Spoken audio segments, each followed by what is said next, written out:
mas eu falava na abertura com relação ao professor Caricati. E eu dizia agora há pouco para ele, doutor, para chegar onde vocês chegaram, quanto tempo? Ele falou, 20 anos. 20 anos de pesquisa. Gente, não é brincadeira, né? Eu não sei por que o Brasil tem algum preconceito. Eu não vejo a valorização do cientista, do descobridor, né, que está promovendo, no mínimo, promovendo um bem-estar e prolongando vidas. Eu vejo muito o problema do Ronaldinho, do Flamengo, do Corinthians, mas ciência mesmo. O professor Afonso Caricati é professor do Departamento de Farmacologia da famosa Escola Paulista de Medicina, referência no Brasil e no mundo, não é isso? Vamos falar a verdade. Professor, eu sei que foram 2 pesquisadores. O professor Caricati e mais quem? Quem mais trabalhou com o senhor nessa pesquisa? Um ex-aluno de doutorado.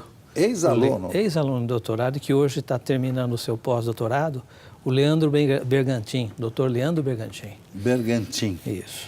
Bom, vocês começaram a pesquisar e agora vem aquilo que eu disse no início, que eu quero a sua atenção, porque hoje em dia é uma doença da moda, não sei por que razão, talvez o professor me explique por que de repente, ou quem sabe antes eles não sabiam, né?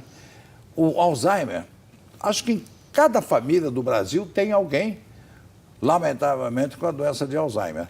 E a descoberta deles, que foi propalada no mundo todo, e claro, no Brasil, muito modestamente, né?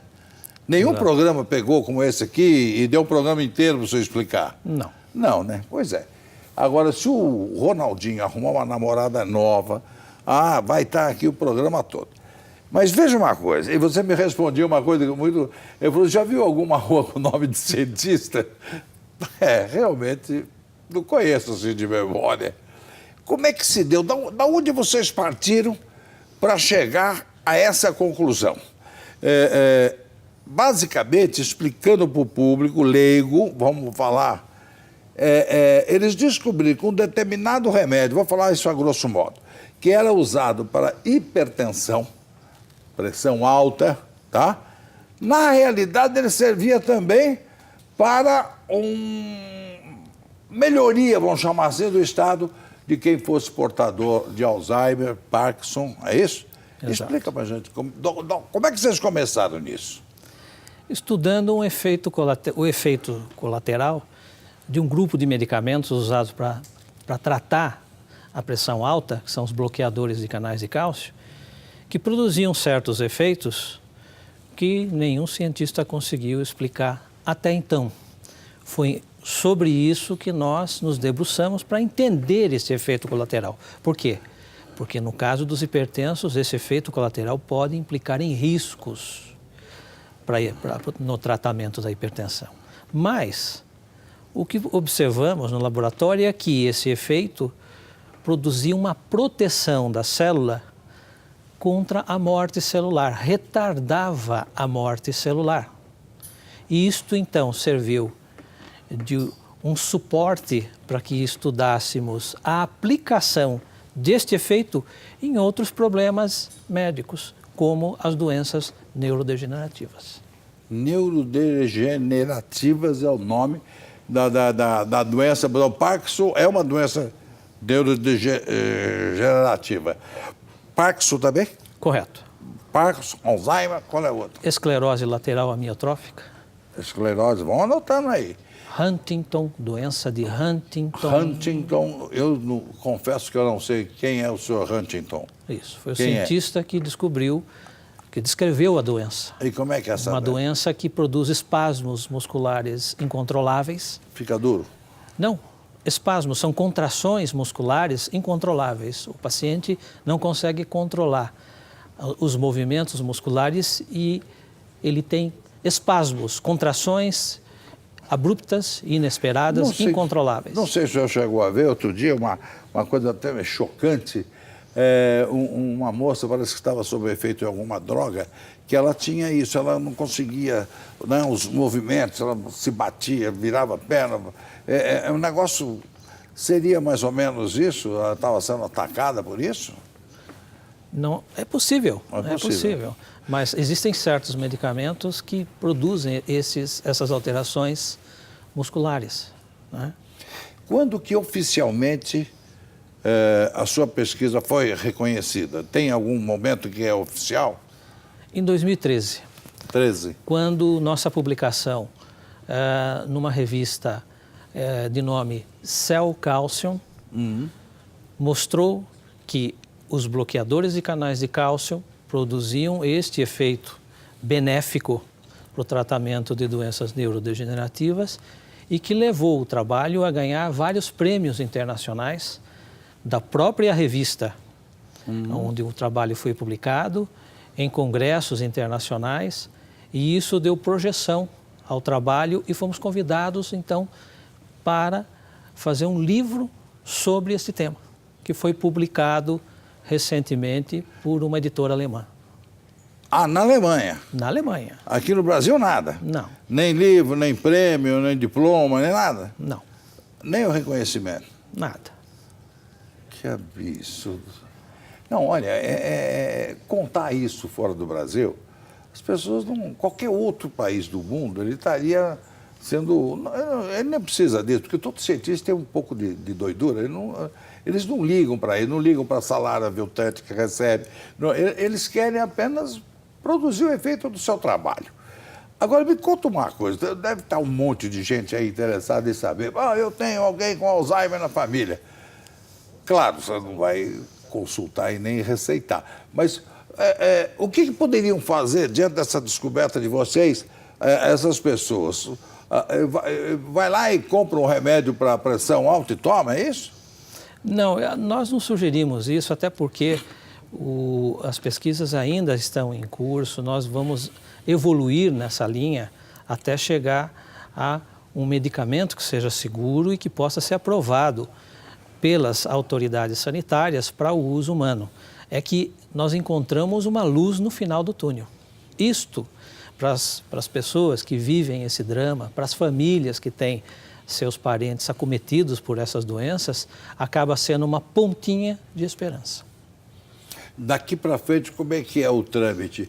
Quer dizer, algum laboratório naturalmente vai se interessar e essa parte da pesquisa em diante para culminar num remédio específico é por parte de laboratório, já não é mais o...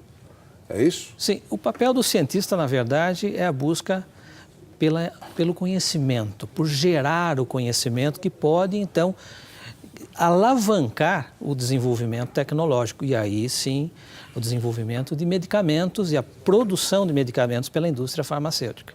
Até o momento, o que nós estamos fazendo é gerando conhecimento que possa se traduzir em um produto, num futuro que nós não podemos ainda estimar, porque isso depende muitas vezes do interesse da indústria farmacêutica em investir nessa área. Mas que existe uma situação palpável, porque esses medicamentos já estão no mercado, já são utilizados há muitos anos, com segurança, e no tratamento da hipertensão, por exemplo, e que não depende de desenvolver um novo produto, um produto inovador. O que nós a partir daquele, né? Nós encontramos um segundo uso para um produto já existente. O que diminui muito o trabalho dos laboratórios. Eles já vão partir de alguma coisa concreta. E o cientista, a função principal dele é o seguinte: tá aqui, nós descobrimos isso aqui, agora daqui para frente até chegar no comprimido é com vocês. Não é isso? Correto. Esse é o... Correto. É uma parceria que a ciência tem com o sistema produtivo, porque o cientista ele não pode produzir o medicamento, ele não tem como. A infraestrutura e a missão. Não tem a maquininha de fazer comprimido? Correto. Uma outra curiosidade que eu achei interessante, quando você colocou que você foi buscar um ex-aluno seu para ser seu companheiro em pesquisa, né? Interessante isso. Você vê que pegou a experiência com a jovialidade do outro e os dois juntos caminharam no mesmo sentido. É isso mesmo. Existe alguma coisa que ampare a pesquisa na sua área, na farmacologia? Alguma maneira? Porque ao longo dos anos eu vi um caso uma vez, não me lembro agora o nome, da Embrapa, um cientista, vamos chamar assim, estava um senhor já de bastante idade lá no microscópio olhando, e eu estava na companhia do governador Mário Covas na ocasião, lá na Embrapa, e alguém diz: governador, sabe quanto ganha este homem? Não, não sei. Na época era assim, qualquer coisa em torno de 2.000 e pouco. Você sabe que todo mês ele recebe uma passagem para ir aos Estados Unidos dar uma aula numa universidade lá e ganha o que ele recebe, ele ganha numa palestra o que ele recebe num ano? Eu fiquei olhando e ele quietinho lá no microscópio, tá? E deixou de ir, não quis ficar nos Estados Unidos, veio para o Brasil para ganhar, na época, coisa em torno de R$ 2.000, né? E com descobertas fantásticas na Embrapa brasileira. Sabe? Então, eu acho que vocês estão meio... Eu não entendo bem qual é a patologia de vocês. Eu vou pedir para... Dentro Hoje nós estávamos conversando um pouco antes do programa, com relação... Vocês estudam também as partes do cérebro, não é isso? Qual é o efeito direto, ou qual zona, vamos chamar assim, do cérebro que o Alzheimer ataca, o Parkinson ataca? Qual seria? Essas doenças são causadas por a degeneração e morte de diferentes grupos de neurônios do cérebro. Por exemplo, no Alzheimer, aqueles neurônios implicados na formação da memória e dos processos cognitivos. Então, por exemplo, tudo o que somos, tudo o que sabemos depende da nossa memória. Se amanhã você apagar a memória, como se entrasse um vírus na memória de um computador, a pane geral faz com que você perca a identidade. Você não sabe, ao levantar, o que você tem que fazer, sua rotina diária, você não sabe nada sobre você, você não sabe quem são as pessoas que estão à sua volta, isso porque no estágio depende avançado. Da memória, de um estágio avançado. Mas lembrar que o Alzheimer é uma doença neurodegenerativa progressiva. Ela vai aumentar a sua gravidade, a sua severidade com o tempo. Já o Parkinson não afeta propriamente os neurônios relacionados à memória, mas sim os neurônios relacionados ao controle nervoso dos movimentos, controle nervoso dos músculos. E pode ser associado às duas? Pode ocorrer, nos casos mais adiantados, demência em pacientes com Parkinson. Disfunções motoras em pacientes com Alzheimer. Mas cada qual tem seu grupo de neurônios específicos que causa a alteração primária que leva aos sintomas característicos dessas doenças. Por falar nisso, como é o seu nome mesmo? Afonso. Mas não estou com Alzheimer, não. Ainda nós temos que lembrar, um aspecto importante, é que a população, à medida que envelhece e com qualidade, né, ela está sujeita a desenvolver essas doenças, porque são doenças relacionadas ao envelhecimento. Mas você falou com qualidade? Esta é a busca da medicina, porém os médicos e os cientistas da área médica têm que vencer essa dificuldade, porque essas doenças vão aumentar a sua incidência em função do aumento da expectativa de vida, porque são doenças relacionadas ao envelhecimento. Vou fazer uma pergunta muito óbvia aqui, mas a gente procura dentro desse programa fazer as coisas de maior interesse público.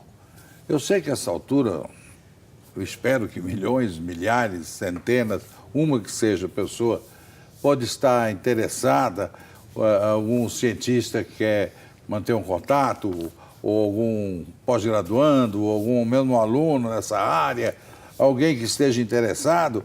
Então, como é que a gente faz? O contato lá no seu departamento, é isso? O contato que nós temos oficialmente é com a instituição, né? Nós temos o site da instituição, que é um ponto de contato, e temos os contatos pessoais, né? Então seria lá na Escola Paulista de Medicina, o Departamento de Farmacologia. Tem um site? Existe um site do departamento, existe um site da universidade, onde se pode, então, criar esse contato com os pesquisadores da instituição. E algum site seu, do seu colega, ou algum mais fácil? De se comunicar, eu tenho o meu e-mail pessoal. Mas esse e-mail também está dentro da página da instituição. Isso, então a página da instituição, para você que está interessado, Departamento de Farmacologia da Escola Paulista de Medicina, Unifesp, professor doutor Afonso Caricati, com 2 T's, viu? O professor Caricati estava me dizendo há pouco que eles estão nessa pesquisa, ele e seu ex-aluno, há 20 anos. 20 anos pesquisando. Isso já começou lá na Escola Paulista de Medicina ou já vinha de outra instituição? Não, veio da Escola Paulista de Medicina. Foi um estudo onde nós estávamos interessados nos efeitos colaterais dessa classe de antihipertensivos, os bloqueadores de canais de cálcio. Foi estudando a propriedade farmacológica desses medicamentos que nós chegamos à descoberta que fizemos recentemente sobre as doenças neurodegenerativas. E o que levou vocês a pesquisar exatamente isso? No caso da Alzheimer, né, que é o mais popular, o Alzheimer, o que levou vocês a isso? Uma curiosidade científica simples, mas que passou desapercebida pelos cientistas. O ovo de Colombo. As células, os neurônios, células nervosas, assim como outras células antes de morrerem, elas emitem um sinal que é um aumento de um elemento da célula chamado cálcio, que controla as funções vitais da célula, que passa a ter um comportamento estranho na célula. E isto faz com que haja uma sinalização celular que leva a célula à morte. Os bloqueadores de canais de cálcio, eles impedem que esse processo ocorra. Eles diminuem esse sinal que o cálcio emite e que leva a célula à morte, retardando a morte celular. Mas vocês não chegaram a prever, assim, quanto tempo vocês vão ter assim, uma definição mais exata? É difícil fazer, em ciência é difícil fazer previsões. O que é importante é que o conhecimento está pronto. Isso. O conhecimento está aí para ser agora utilizado. Quem tem a missão agora de desenvolver um medicamento que possa trazer um alívio para os sintomas dessas doenças é a indústria farmacêutica. É ela que tem como missão. Até agora ninguém falou nada? Não. Eu posso ser um advogado do diabo? Posso ser um pouco maldoso? Sim. Sem querer comprometê-lo? Eu acho que vai ser, como tudo no Brasil é assim, infelizmente. Nós vamos ter uma exata medida de quando poderemos ter um remédio específico baseado na sua pesquisa, quando a indústria farmacêutica perceber que vai dar mais lucro esse novo remédio do que esse remédio que está na prateleira para hipertensão. Daí mexe no bolso, daí eles vão querer investir. Seria isso? Pode ser que isso ocorra. Não precisa responder se não quiser. Eu gostaria de responder, mas a provocação é interessante. Como farmacologista, a gente precisa pensar nisso, né? Nós estamos, na verdade, envolvidos em resolver problemas de saúde humanos. E, nesse sentido, nós temos que ter a parceria com a indústria farmacêutica. A indústria farmacêutica, ela é uma usuária desse conhecimento que a ciência no campo médico desenvolve. Então, quer dizer, esse estudo todo, se ele não se traduzir, né, em um produto que possa trazer benefícios à saúde humana, ele vai ficar nas páginas de um livro publicado por um velho professor daqui a uns anos. Olha, daria 2 programas aqui, sabe? Mas eu vejo aí até com uma certa tristeza que o país não tenha um laboratório oficial. Tá? Um laboratório mesmo para produzir remédios, né, subvencionado pelo governo, numa pesquisa como a sua. Existem em outros países do mundo. Na Alemanha, por exemplo, tem lá um laboratório oficial que produz. Aqui não, aqui todos têm que ter um lucrinho. Só para encerrar esse nosso bate-papo, professor, por que a grande maioria dos laboratórios brasileiros são estrangeiros? Gozado, né? Desde Fontour White, né? Desde aquela época, eu era menininho, já era Fontour White. E outros tantos. A gente não vê assim o laboratório de José da Silva, né? Todos os nomes complicados. E claro, é legítimo que eles persigam o lucro, né? Mas tem que haver também um pouco de abnegação social. Correto. Porque vocês não têm lucro nenhum. Vocês têm lá o seu salário e ali vocês vão pesquisar e ficam 20 anos para descobrir um negócio. Daí fica na mão de quem comercializa. Correto. Eu acho que isso não é justo, não. Não é justo e mais injusto ainda é quando o governo, numa situação de crise econômica, corta recursos para pesquisa. É mais doloroso ainda esse aspecto, porque, na verdade, o que está acontecendo é que ele está sufocando as pesquisas que podem trazer as soluções para desenvolvimento de medicamentos que podem ser úteis para a saúde humana num futuro breve. Professor, só para encerrar o seguinte, o que nos conforta é que esse pessoal todo que nos levou a essa crise econômica, que tem que cortar essas verbas, sabe onde eles estão hoje? Tudo na cadeia. Tudo na cadeia. Professor Afonso Caricati, muito obrigado pela sua presença. Parabéns pelo seu trabalho.